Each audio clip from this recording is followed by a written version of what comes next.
Good morning po sa inyo lahat. Pati nyo ngayon katabi nyo ng good morning. Kilala mo nyo nung hindi. Mamaya magkakilala na kayo yan. At sa mga gusto po mag-stay mamaya, nag-decision po ang ating mga kananayan at mga kapatayan na dito daw tayo magla-lunch. Kaya meron po dyan nagdala ng kanya-kanya ang mga gustong magdala. Kaya po kung gusto nyo mag-stay mamaya para mag-fellowship, kumain po tayo. Dahil po ngayon ay Father's Day. Pati mo yung mga fathers dyan ng Happy Fathers. Happy Fathers. Okay po. Father's Day. Alam niyo po ba na ang Father's Day ay number 20 sa mga number 20 sa celebrated holidays. Number 1 ay Pasko, number 2 ay Mother's Day.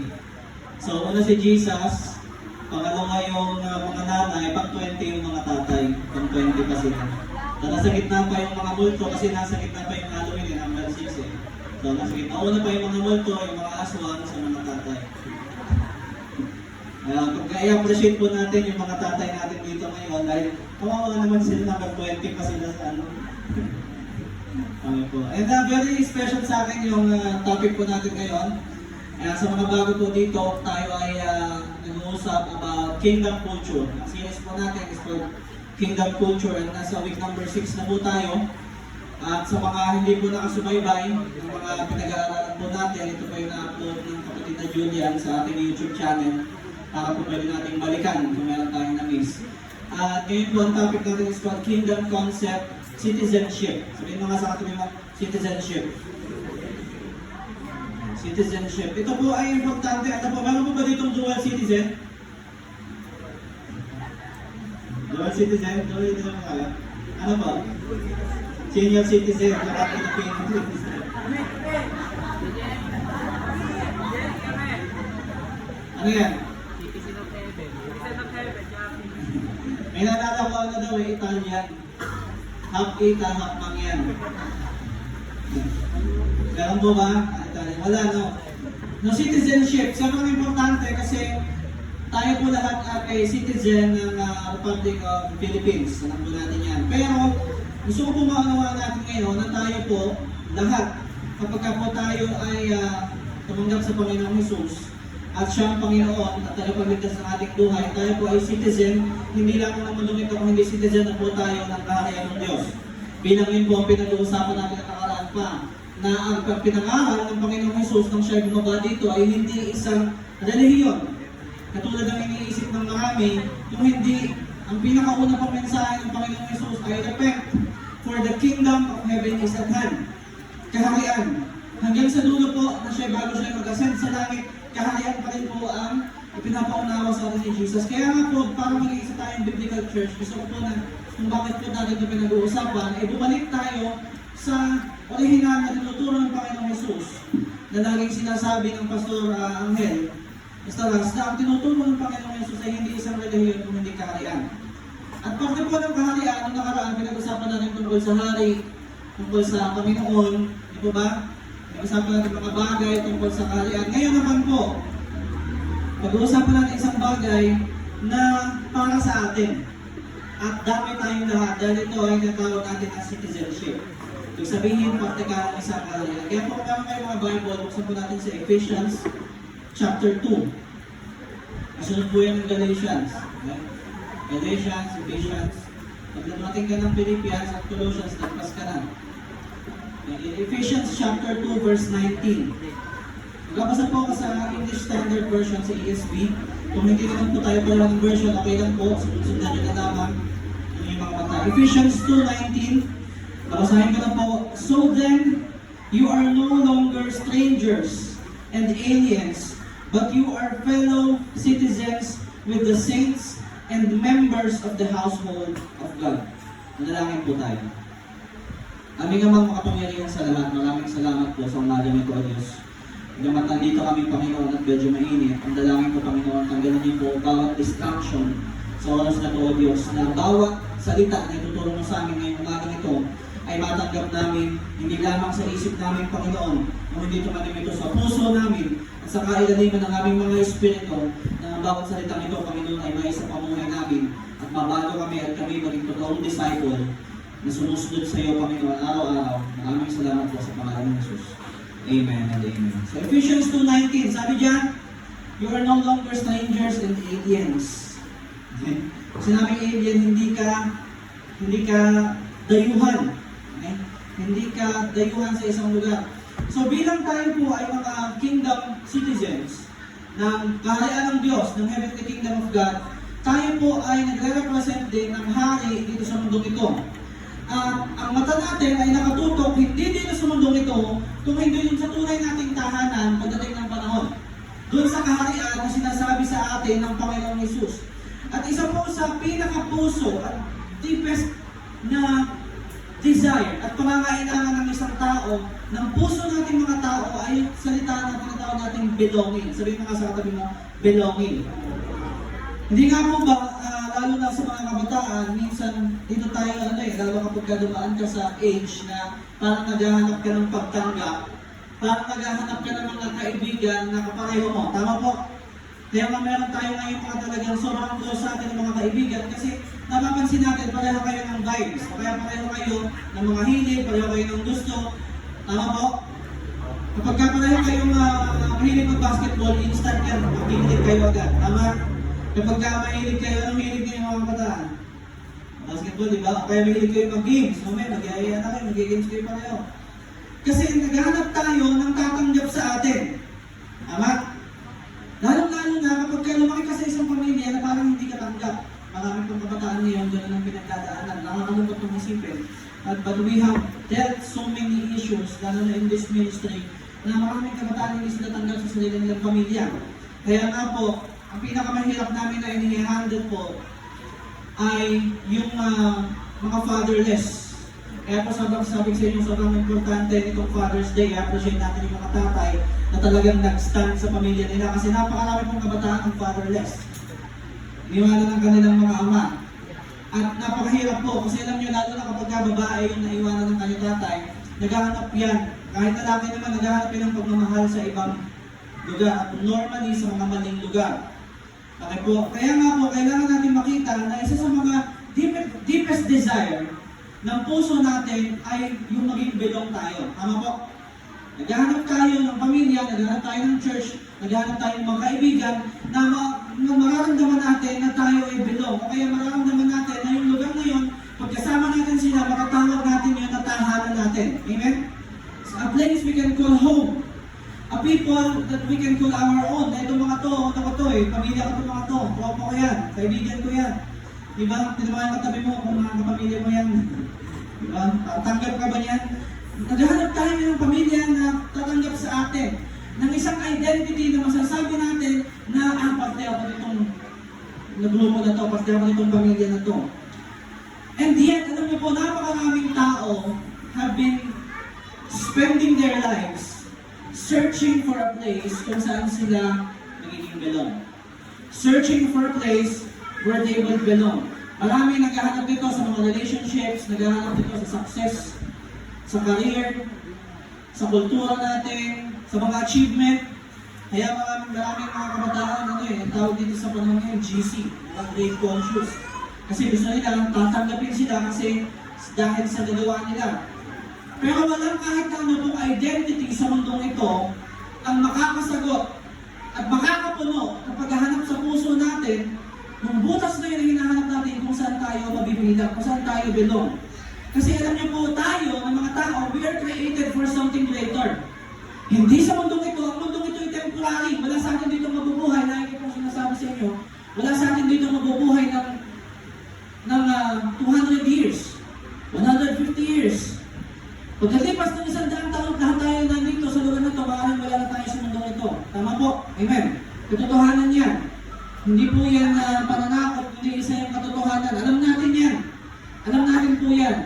Yan yung sa katotohanan. And we have to know, and we have to understand that we are created for something greater. Hindi sa mundong ito, kung hindi we are created for a kingdom. Sabihin mga sa atin mo, kingdom. We are created for a kingdom. At isa po ito sa pinakamagandang katotohanan in the gospel na maunawaan natin na si Jesus ay bumaba sa mundong ito at nabuhay in the 1st century AD, namatay sa krus, hindi naman para iligtas ka sa iyong kasalanan, kung hindi para bigyan ka ng citizenship. Bigyan ka ng pagkakakilanlan. Bigyan ka ng pamilya.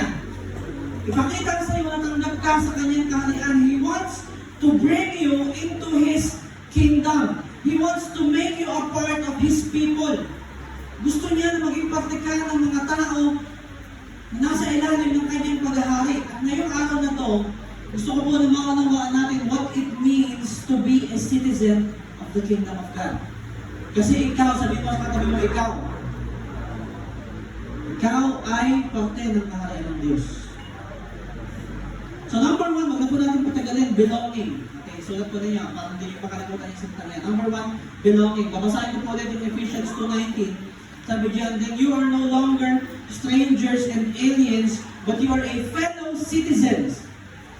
You are fellow citizens with the saints and members of the household of God. Tingnan niyo po, mabuti. Basahin niyo po mabuti yung language na ginamit ng Apostol Pablo sa pagkakasulat niya. No longer strangers. Hindi ka na estranghero. Hindi ka na alien. Hindi ka na illegal alien. Okay? Hindi ka na outsider. Hindi ka na separated sa Diyos. Kung hindi ikaw ay fellow citizen nga. Ibig sabihin, parte ka na pareho na kayong citizen. Kung sa pagiging Pilipino natin, di ba, meron tayo mga Pilipino, tayo mga pinaka-wild pagdating sa citizenship eh. Kasi pag may nakita tayong achievement ng kapwa Pilipino, dahil sa social media, bigla niyang naatake yung Pinoy pride na tinatawag natin. Tama? Nung natawa ako kasi merong isang influencer na nagkamali, nag-share siya ng sa Bible na nakalagay Philippians. Ang na-type niya, imbis na Philippines, Philippines. Naglabasan ngayon sa comment section natin Pilipino. Lumabas na yung vlog, ito ka gano'n. Nakagano'n sa vlog. Nagkamali, imbis na Philippines, Philippines ang nailagay. Tayo mga Pilipino, alam na alam natin kung paano maging parte ng isang government at pagkaroon ng citizenship. Kasi tayo, aminin man natin sa hindi, mahal na mahal natin yung citizenship natin. Kasi yung kultura natin kakaiba. Ngayon, ang sinasabi ng Apostol Pablo, ngayon hindi na tayo estranghero, hindi na tayo outsider, okay?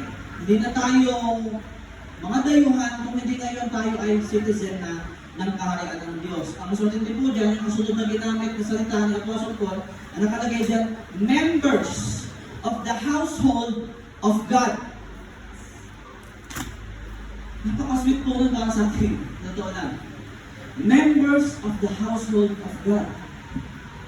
Ito po mas maunawaan. Kasi nung nakaraan pinag-uusapan natin, si Jesus ang hari natin, siya ang Panginoon. Ngayon, kung member tayo ng household, meron din tayong ama. Ito yung pinagkaiba ng Christianity sa iba po mga relihiyon. Walang ibang relihiyon ang tumatawag sa Diyos nila ng ama, maliban sa atin.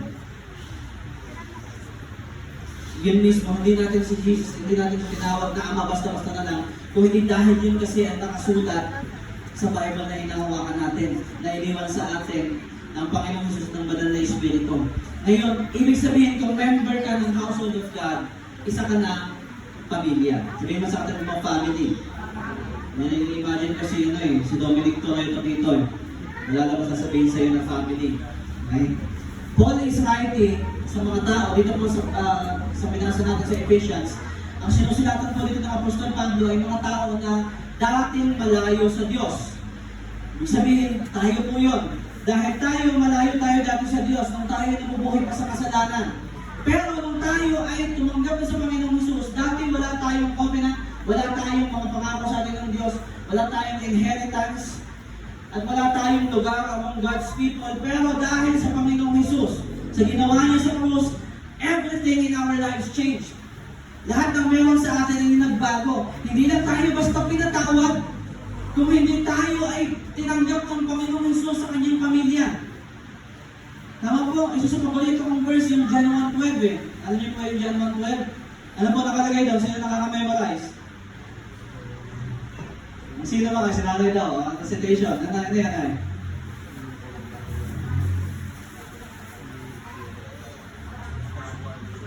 Pinagkalooban ng karapatang maging ang anak ng Diyos. Hindi lang tayo basta, gusto ko maintindihan nyo hindi lang tayo basta pinatawad. Hindi lang tayo, sige, maganda ng church, para magsisi ka sa kasalanan mo, mabawas-bawasan naman yung sumay mo, di ba? Ganyan sinasabi sa atin eh. Kasi ikaw nakatakot ka, yung baka nakasulog ako dyan. Hindi ganun. Okay? Hindi lang tayo basta pinatawag ng Diyos, tinanggap niya tayo sa kanyang pamilya.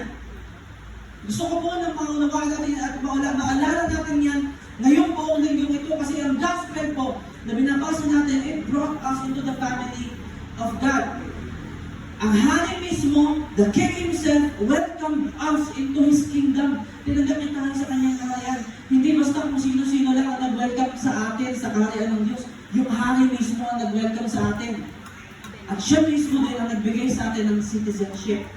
Ibig sabihin, parte ka ng kaharian ng Diyos. Gusto ko po na tumatak yan sa isip natin ngayong umaga ito. Na tayo ay citizen ng kaharian ng Diyos. Marami pong mga tao namumuhay sa feeling na hindi sila belong.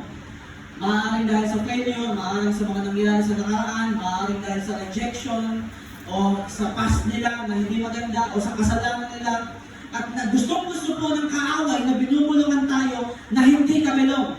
That you don't belong here. You don't belong into the family of God. Pero ang sinasabi po ng gospel ay kabaliktaran. Sinasabi ng gospel is if you belong to Christ, kung ikaw ang buhay mo ay kay Kristo, ibig sabihin belong ka din sa kaharian niya. Amen? You belong into His kingdom. Hindi ka na outsider na gusto mo nang ma-earn yung acceptance. Katulad po sa mundong ito, hindi pa kapag gusto natin magkaroon ng citizenship sa ibang bansa. Meron tayong mga kailangan gawin. Tama po, kailangan resident ka. I think sa Pilipinas, kung tama ang pagkakaalala ko, kailangan resident ka ng 10 taon bago ka mag-apply ng citizenship. Halimbawa mga banyaga, gusto nila maging Filipino citizen, maging Filipino citizen, kailangan nila ng at least 10 years na resident sila ng bansang Pilipinas. Ngayon sa kaharian ng Diyos, hindi gano'n. Hindi mo kailangan 10 years na umaatid sa City Disciples, hindi mo kailangan 10 years ka nag-Bible study. Hindi! Once na ang buhay mo ay sinuko mo sa Panginoong Jesus, parte ka na ng kanyang kaharian. Walang requirement ka kung ano pa man, kung hindi maliban sa relationship mo na maging siya ang Panginoon at tagapagligtas ng iyong buhay. You are a citizen welcomed by the King Himself. Welcomed by the King. Kaya nga dito sa church ito, lagi natin sinasabi, gusto kayo iniwan sa atin ni Pastor Joseph, na sinasabi sa atin lagi na hindi kayo welcome dito dahil kayo ay diba? Welcome na welcome, biblical po yun. Biblical yung welcome na welcome kasi sa kaharian ng Diyos, welcome na welcome tayo ng hari mismo. Hindi ng pastor, hindi ng katabi mo, ang hari mismo nag-welcome sa iyo. Imagine that! Yung pinakamataas na persona sa kaharian, siya nag-welcome sa iyo. Saan ka nakakita nyo? Sino dito mga mahilig manood ng mga medieval? Yung mga tulad ko, ayan, si Bibeng. Yung mahilig manood. Mahilig manood ng mga medieval. Hindi nangyayari yun, i-invitein ka ng hari para dito na maliban na lang kung meron ka special skill. Kung ikaw ay sa pinakamagaling, the one yun, i-invitahan ka talaga ng hari. Kung isa ka sa pinakamagaling halimbawa na manonood ko, maaaring i-invitahan ka. Meron ka special skill na tao, i-invitahan ka. Pero dito, na tayo makasalanan, rebelde tayo sa hari, i-invitahan ka ng hari para maging part ng hari niya. You have to understand how much privilege the Lord is giving to us. How much grace the Lord is giving us, how much mercy the King is giving us para imbitahin tayo ng hari mismo. Kaya po, tigil-tigilan na po natin na mag-act na para tayo laging bisita sa kaharian ng Diyos. Ano yung pwede ng bisita? Okay, sa mga bago, okay lang po to. Pero sa mga tatagal na, Kristiyano, hindi okay to. Ano yung itsura ng bisita? Pagpunta sa church, pag Sunday, uuwi. Hindi nag-i-involve sa ministry. Pasensya na po kung makakasaktan kayo sinasabi ko. Kasi masakit talaga ang salita ng Diyos. Ang itsura ng isang bisita, hindi nakikipag-involve sa mga kapatid niya. Tama, hindi nakikipag-involve sa pamilya, hindi nakikipagkita. Pero ang totoong pamilya, ano itsura ng totoong pamilya? Nagbabantayan, nagmamahalan. Titingnan ng isa't isa, nakikita, kumakain, magkakasama. Tama? Ano kaya mamaya, excited na ako ngayon eh. Siya ko na yung ano. Siya ko na to eh. Nakita ko na yung mga dala-dala niyo eh. May cake pa. Sino dala na? Ano, birthday, no?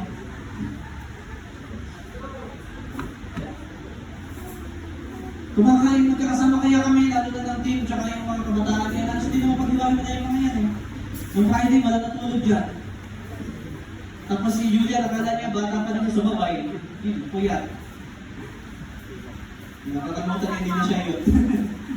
May pagsabayan sa mga bata ng puyat. Huwag po tayo maging bisita sa kaharian ng Diyos. Amen? Kung meron kayong gift, kung ano man yung gift na meron kayo, gamitin natin sa kaharian ng Diyos. Amen? Hindi lang itong ministry. Minsan kasi akala natin, pagpasok ng ministry, kailangan mo mag-training tumugtog, kailangan training sumaya, kumanta. Hindi yan ang ministry. Ang ministry natin ay tao. Sabi sa atin Jesus, bago siya pumunta sa bumalik sa langit, nag-ascend, go and make disciples of all nations, baptizing them in the name of the Father, the Son, and the Holy Spirit, teaching them to obey everything I have commanded you. May pangako pa, behold, I am with you, always to the very end of the age. Ang ministry po natin, hindi tumugtog. Kung hindi tayo yung maging pagpapala sa mga tao kasama natin. Kumain na kami mo. Pagpapala ka dyan. Kahit mga ka. Alam niyo kasi yung mga pagtugtog na yan, dala natin yan hanggang langit eh. Kung hindi ba mag-aawitan tayo pagdating sa langit, practice lang ito. Ginagawa natin yung mag-aawit natin magkakasama. Pero alam niyo, ang hindi natin magagawa sa langit, yung mag-evangelize. Tama? Mag-evangelize ka ba sa langit? Makita ka doon sa langit, tungkad ka na ba sa Panginoon? Walang ganun doon! Kaya yung kanyang dito lang natin magagawa, gawin natin dito. Tama? Minsan kasi, guilty ako dyan dati, kaya dinala ako ng Lord sa Amplified Worship Team. Karamihan ng ayaw mag-evangelize nasa loob ng worship team. Tama? Sa kabilang church, mas maganda yung problema nila, nagagalit sila kasi yung worship team daw hindi nagtatights. Pinapanood pala sila ng leader nila. Yung worship team daw pasaway, yung worship team hindi nagdi-devotion. Kasi bakit? Akala nila pag nakahawak ng gitara, nakahawak ng keyboard, minister na sila. Hindi po yan ang ministry. Pagto yan, expression natin yan, pupunin natin sa Diyos, pero ang totoong ministry ay ang pag-abot sa mga malayo ng Kristo. Para hindi lang tayo ang pamilya. Padagdagan yung pamilya natin. Tama?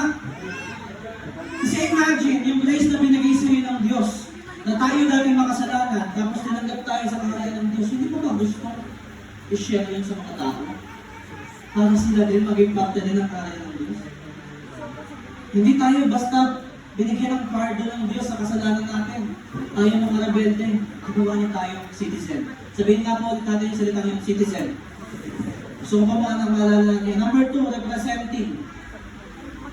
Representing. 1 Peter chapter 2 po. Ipa tayo ng verse. 1 Peter chapter 2 verse 9 to 12. Apat na verse ko ito. Babasahin ko po. Okay? Nandiyan naman po yan sa ating TV. 1 Peter chapter 2 verse 9 to 12. But you are a chosen race, a royal priesthood, a holy nation, a people for His own possession, that you may proclaim the excellencies of Him who called you out of darkness into His marvelous light. Once you were not a people, but now you are God's people. Once you had not received mercy, but now you have received mercy. Beloved, I urge you as sojourners and exiles to abstain from the passions of the flesh and wage war against your soul. Keep your conduct among the Gentiles honorable, so that when they speak against you as evildoers, they may see your good deeds and glorify God on the day of visitation. Tingnan niyo po, ang nagsulat po nito si Peter, tama po? Hindi lang tayo basta individuals ngayon, tayo ay people of God, we are a nation of God, and we are a kingdom community. Chosen race din yung ginamit na word. So, chosen race, royal priesthood, holy nation, a people for His own possession. Ibig sabihin, ang citizenship, hindi lang basta belonging, hindi lang basta tanggap ka at inimbitahan ka ng hari, kung hindi it is about representation. Sabihin mo sa katabi mo, represent. Diba? Represent. Ibig sabihin, bawat citizen ng kaharian ng Diyos will reflect something about that nation. Bakit? Kapag ang mga Pilipino pumunta sa ibang bansa, pag kayo nakita ng kapwa Pilipino, alam mo Pilipino yun. Tama ba? Halimbawa, si nanay, lumaki na siya, dating. Kasama. Alam mo na si nanay, tagasama pag nagsalita yan. Kasi dala-dala niya pa rin yung accent niya doon. Meron akong paboritong gayahin yung isang kapatid natin doon, at tatawa si Nicole sa akin ginagaya mo. Pag kakakausapin ka naman, Mr. Jerry, hindi pa namin pa itong pagkain. Kumain ka ba? Alam mo kung taga saan siya kasi dala-dala na yung accent niya, paano siya manalita. Tama? Minsan, paano malamig, dala-dala. Tama? Pag pumunta sa ibang bansa tayo, tapos ganito yung pulmahan natin, pagtitinginan ka, kasi bakit? Kaya nga pagka tayo nakachinelas doon, lalabas ka nakachinelas, pagtitinginan ka, bakit? Sila doon nakasapatos, tayo nakachinelas sa Pilipinas, tayo natin nagsasapatos, mamaya ubakin ko na to eh. Naiinis ako pag nakasapatos. Di ba ako pwede lang mag-preach dito eh, nang nakachinelas, gagawin ko eh. Kapag ikaw connect, nagyayapak ako eh, nakayapak na lang. Kasi bakit? Nasanay tayo, minsan pagpapasok tayo ng bahay, tinatanggal natin yung panyapak natin. Tama? Pag hindi, hakating ka ng nanay mo. Yung maputik-putik na sumapasok mo, hindi tatanggalin mo yan, yapak tayo minsan sa loob ng bahay. Pag kumakain tayo, anong gamit natin? Minsan tayo natin ng kutsara. Tama? Maliban sa akin, sibilisadong tao kasi ako. Joke lang po. Pero bakit tayo mga Pilipino, mahilig tayo magkamay, tama? Pagka magkakain ng mahanap, hinahanap ng suka. Nagtataka yung mga foreigner sa atin eh. Bakit lahat ng sinasawsaw sa suka? Tapos lahat ng pagkain natin malasa. Nung namibindang sila, bakit ganun tayo? Kasi dala-dala natin yung kultura at nare-represent natin yung dala-dala natin government ang bansang Pilipinas. Ngayon, sa kaharian ng Diyos, bilang representative tayo ng kaharian ng Diyos, dapat yung conduct natin, yung values natin, paano tayo manalita, paano tayo kumilos, representative tayo ng kaharian ng Diyos. Ibig sabihin, kung totoong citizen ka na ng kaharian ng Diyos, kailangan bantayan natin yung buhay natin. Hindi yung mabubuting gawa ang magliligtas sa atin, buong ngayon, dahil citizen na tayo ng kaharian. Kaya tayo nag-iingat sa mga ginagawa natin, sa lumalabas sa bibig natin, sa pinagyagagawa natin, sa pinupost natin sa Facebook. Sino pa dito yung laging may kaaway sa Facebook? Pag may kaaway, imbis na pag-usapan, ipopost sa Facebook. Di ba? Kailangan lahat yan, yung pinupost natin, yung mga sinasabi natin, ginagawa natin, iniisip natin, ngayon, galing na yan sa kaharian ng Diyos. Okay po, hindi po yung instant. Nakukuha po yun habang mas napapalapit tayo sa hari, habang nagbabasa tayo ng Bible, habang tayo ay nananalangin, nababago tayo ng Diyos araw-araw. Kaya gusto ko po na ipaalala sa atin na tayo ay representative ng kaharian ng Diyos. Lagi po, paborito ko to. Sabi ni Pastor Joseph, ang mga unbeliever hindi yung magbubukas ng Bible. Pag pumunta ka sa bahay niyan, may dala kang Bible na malaki. Sino pinakamalaking Bible dito? Ngayon, malaking dala, maliit lang. Pag pumunta ka sa unbeliever, may dala kang malaking Bible, matatakot sa'yo yan. Ama? Kasi hindi ba ito, hindi naman, humihingi ng pera yun. Kasi hindi ng thinking nila eh. Pag pumunta ka doon, may dalang Bible, mamaya may hingi ka ng pera eh. Kaya alam niyo po, hindi yung magbabasa ng Bible, pero kung binabasa nila ng Bible, sabihin mo sa katabi mo, yung buhay mo. Kaya na tayo representative ng kaharian ng Diyos. Kasi nagpapakita na tayo ay parte ng kaharian ng Diyos yung buhay natin. Ngayon, alam ko marami tayong target na mga malalapit sa atin na gusto natin makakilala din sila ng Diyos. Ngayon, ang pinaka-effective po na paraan para makakilala sila sa Diyos, hindi yung pagalitan mo sila. Magsisi ka na! Makasalanan ka kasi! Diba? Sumunod ka kasi, nasihin ko kasi. Mga ninyo, mga asawa. Hindi yun! Alam niyo paano sila makakakilala sa Diyos? Ipakita niyo sa buhay niyo na kayo pinago ng Diyos. I-represent mo ang kaharian ng Diyos. Panoorin mo siya, kasama sa iyo isang araw. Ipanalangin mo siya. Si nanay creepy. Magigising ka ng alas 3, nililinghans ka niyan eh. Nakatakot eh. Kung effective yun. Yung mga anak ninyo na hindi nyo alam paano kontrolin. Diba? Lalo na pagka hindi mo yung pagsabihan. Sumisigaw na pagsabihan. Nakikipagtalo lang. Pero di ba yung mga anak nyo, hindi yung pagsabihan, talagang ayaw makipag-iwalay sa Diyo. Eh, dahil hands Diyo gabi-gabi, madaling araw. Pumahan kayo alas 3, di pa nalaman nyo. Nag-1 kayo, palayasin yung mga demonyo sa katawan niya. Kung meron, wala akong naman, wala akong mangyata pa. Pero ipanalangin po natin. Ipanalangin, subukan nyo lang, kasi nyo. Yung asawa nyo na lasenggo, pag umuwi yung laseng, ipanalangin nyo. Tingnan nyo kung paano kumilos ang Diyos. Kasi ang tatay ko po ay number 1 lasenggo. Dati, sa luma niyang buhay. Number 1 lasenggo, may gusto niya nga akong maging siga din eh. Diba? Tama? Hindi ako nagjo-joke po. Ang nanay ko, na-fact-check niya yan. Ang pangalan ko dapat ay Ram Morris. Kasi yung ano yan, Tanduay Ram, tsaka Philip Morris. Yun dapat pangalan ko. Kasi yung tatay ko number 1 sigat kasi yung sa Marahan. Kasi yung anak niya naging pastor. Pero sa tatay, nung na-encounter niya ang Diyos, binitawan niya din yun. Binitawan niya yung pag-iinom, binitawan niya yung pag-iosip, binitawan niya na. Wala nagpabitaw sa kanya, siya nag-decision. Na-encounter niya ang Diyos. Ngayon, nakita ko rin yung effort po ni nanay. Ang testimony po namin yun, nakita ko kung paano niya ipanalangin yung pamilya. Kaya nasabi siya yung trippy. Pag mahigising ka ng alas 3, pinapanalangin ka niya. Gawin po ninyo yan. Panalangin ninyo. Bakit? Makikita nila na nagbago ka at mababago din sila pag nakita nila sa buhay mo. Magtataka yan. Dati na nagtatatalo kayo kasi ngayon nanalangin ka na lang. Dati na hindi ka mautusan sa mga anak dito. Hindi ka mautusan kasi ngayon nagpupusa ka na. Magtataka yan anong nangyayari sa anak ko. Simula nang sumama to sa City Disciples, nabuhugas na to ng pinggan. May sakit ba yan? Simula nang nag-church yan, nagwawalis na yan eh. Alam mo ba't hindi na born again yung pamilya mo? Sumama na yung galing nyo kasi. Di ba? Kung masaktan po, masaktan na masasaktan. Pero gusto nyo talagang makakilala sila. Kung mamaya mag-capture na, di ba? Kung mamaya hindi na nananakot. Hindi natin alam ang oras ng pagbabalik ng Panginoong Jesus. Pero ipakita natin sa buhay natin. Sabihin mo sa katabi mo, representative ka. Sabihin mo sa katabi mo, sige, representative ka ng kaharian ng Diyos.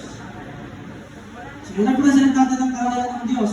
Kaya pinapaalalahanan tayo dito ng Apostol Pedro, ni Peter, na ang buhay natin dapat nagpaproclaim ng excellencies ng kaharian ng Diyos. So, ang mundo ito, maaaring hindi nila makita ang hari, dahil si Jesus ay hinihintay natin bumalik, pero pwede nila makita ang kaharian sa pamamagitan ng buhay mo. Amen? Ng buhay mo. Ibig sabihin, kung paano ka mabuhay, it matters. Your life matters. The way you speak matters. The way you treat people matters. Kung paano ka makitungo sa mga tao, paano ka mag-handle ng conflict, it matters. Kung hindi ka laging palaway. Kung paano ka mag-conduct ng business, kung honest ka ba, paano ka magtrabaho, honest ka ba magtrabaho, it matters. Kung paano ka mag-endure at mag-respond sa suffering, sa mga problema, it matters. Paano ka mag-desisyon? It matters. Bakit? Because we are representatives of the kingdom of God. Hindi nagbabasa ng Bible ang mga unbeliever. Ang binabasa nila na Bible ay ang buhay mo. Amen? Ang buhay mo ang binabasa nila. Kaya nga, whether we realize it or not, we are representing the kingdom of God. Kaya ngayon, aware na tayo. Tama? Amen? Aware na tayo na nagre-represent tayo ng kaharian ng Diyos. Kaya nga uso sa Christian circle yung salitang tisod. Tama? Yung tisod. Pero alam niyo po, na yung tisod lang ay ang bulag. Hindi nakakakita. Nakakita tayo, huwag tayo tumingin sa tao, tumingin tayo sa Diyos. Pero yung mga unbelievers sa atin sila nakatingin. Tama? Amen? Amen po. Marami kasing believers, gusto nila yung benefits ng citizenship, pero ayaw nila ng responsibility ng citizenship na tayo ay representative ng kaharian ng Diyos. Hindi lang tayo basta citizens na nag-e-enjoy ng benefits ng kaharian ng Diyos, tayo ay ambassadors, displaying the kingdom of God. Representative po tayo. Number 3, last one, longing. Longing. Philippians chapter 3. Verse 20 to 21. Hanapin po muna niyo. Philippians chapter 3, verse 20 to 21.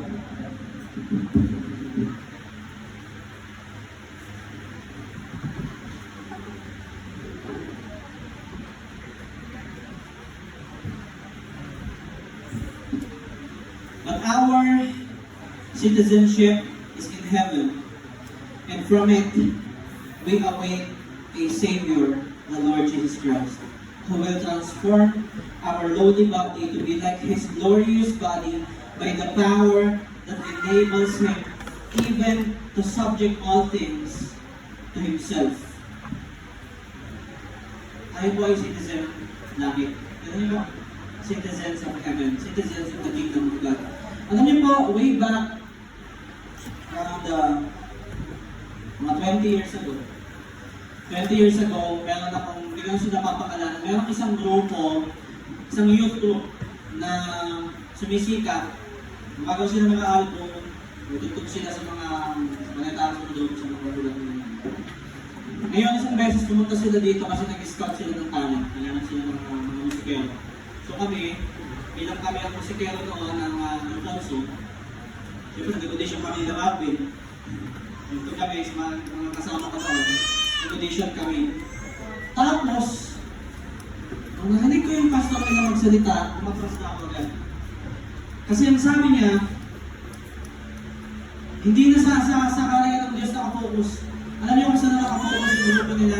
Nakafocus sila sa pagiging Pilipino nila. Kasi pumunta daw sila sa ibang bansa, tapos kumakanta daw sila ng compose nila ng Tagalog song. Kasi yung mga Malaysian na nakataas ng kape, nag-worship at hindi alam yung sinasabi nila. Pwede ba yun? Ang tatanungin ko po kayo, pwede po ba kaya yun? Na nag-worship at hindi mo naiintindihan yung sinasabi mo? Mas concerned sila sa pagiging Pilipino nila kaysa sa pagiging citizen nila ng kaharian ng Diyos. Ngayon, ang sabi po sa Philippians chapter 3, ang sabi dito, our citizenship is in heaven.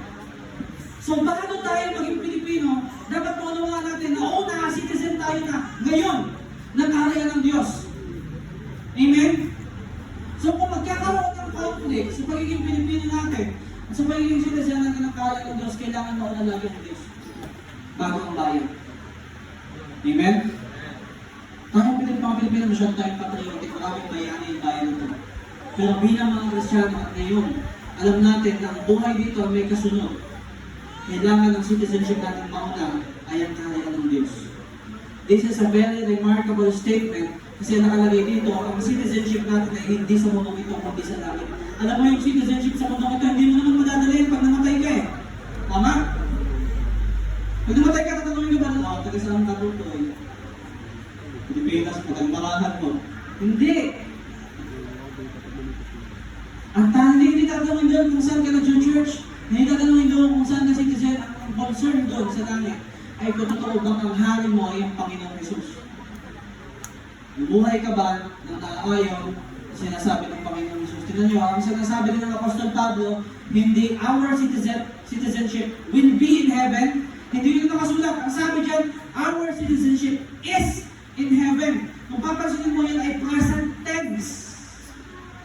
Ibig sabihin, nag-overlap yan kasi citizenship natin sa mundo nito. Kaya nga sabi ko sa inyo, kung citizenship natin ay sa langit, it is present tense, it is right now, ngayon pa lang citizen ka na ng kaharian ng Diyos. Isn't that beautiful? Amen? Na tayo, citizen tayo ngayon ng langit. And this brings us back sa mga inaral natin na nakaraan na ang kaharian ng Diyos is already here but not yet fully here. Ibig sabihin, nandito na ang kaharian pero naghihintay pa tayo ng fullness. Naghihintay tayo, nandito ang hari pero naghihintay sa kanyang pagbabalik. Tayo ay citizens pero naghihintay tayo sa ating homeland. Meron tayong pag-asa pero naghihintay tayo sa fulfillment ng pag-asa na yon. And this explains kung bakit maraming mga Kristiyano, they feel out of place in this world. Tama? Minsan kapag nakilala mo ang Diyos, meron mga kaibigan na kailangan mong bitawan. May mga dati kang gawain na kailangan mong bitawan. Minsan hindi ka na belong sa grupo ng mga kaibigan mo. Bakit? Kasi kapag ikaw ay citizen ng langit, yung values natin iba na. Yung priority natin iba na. Yung allegiance natin, na topic natin last week, iba na din.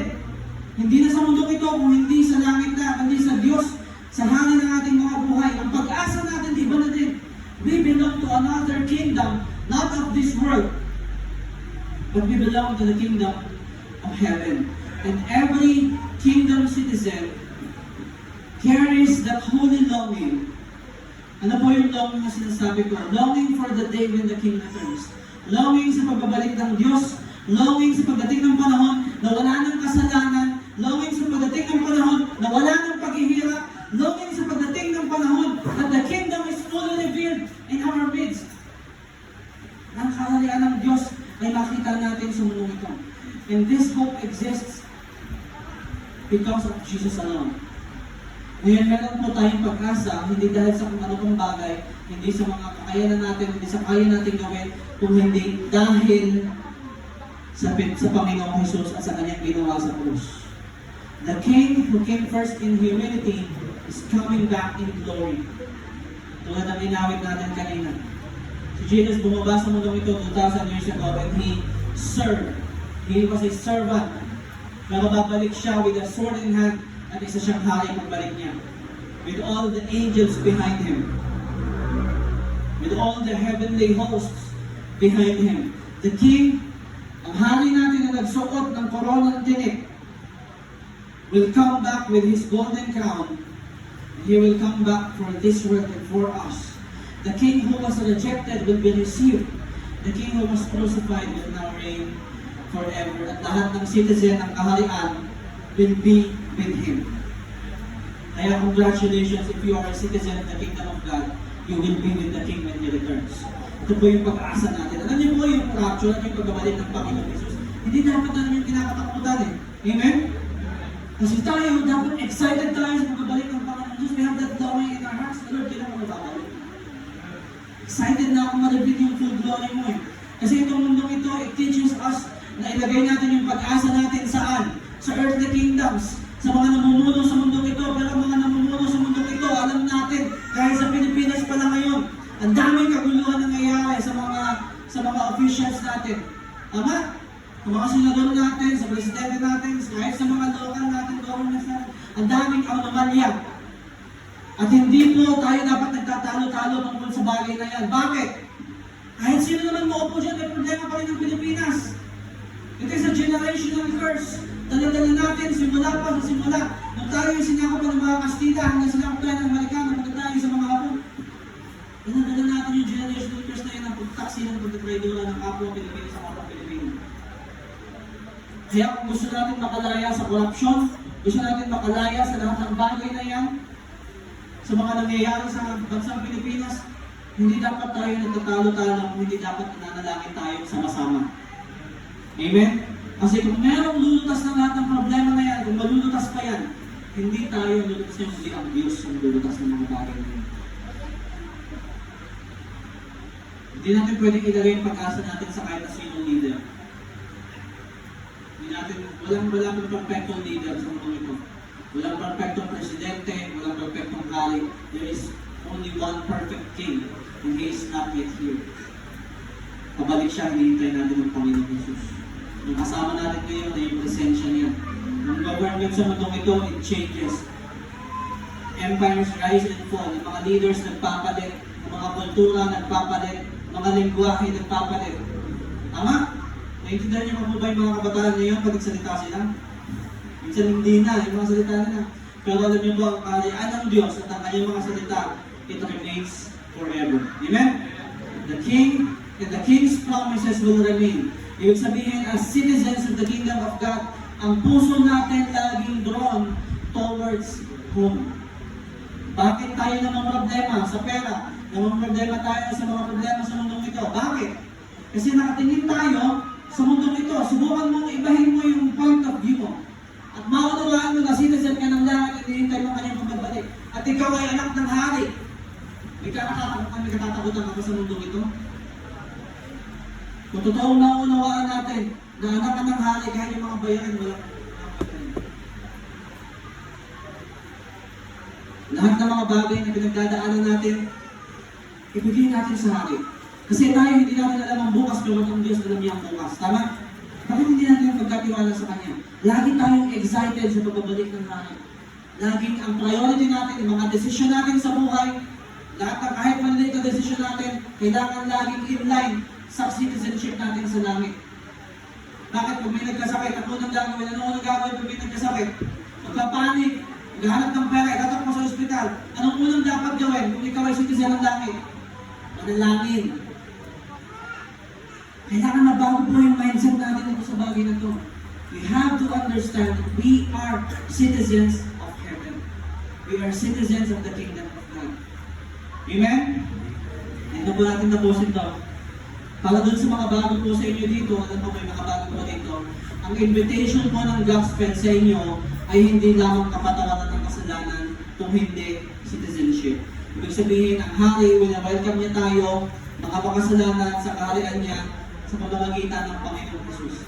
Gusto ng Diyos na baguhin ang buhay natin. Gusto niya na bigyan tayo ng bagong identity, ng bagong pagkakakilanlan, maging parte tayo ng kaharian niya. Para naman sa mga matatagal ng Kristiyano po na nandito, namumuhay po ba tayo na ang thinking natin ay tayo ay citizen ng kaharian ng Diyos?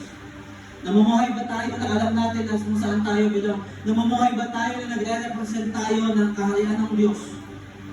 At ang mata po ba natin ay fixed, hindi sa mundong ito, kung hindi sa kaharian ng langit? Tumayo po tayo lahat. Alam niyo po, bilang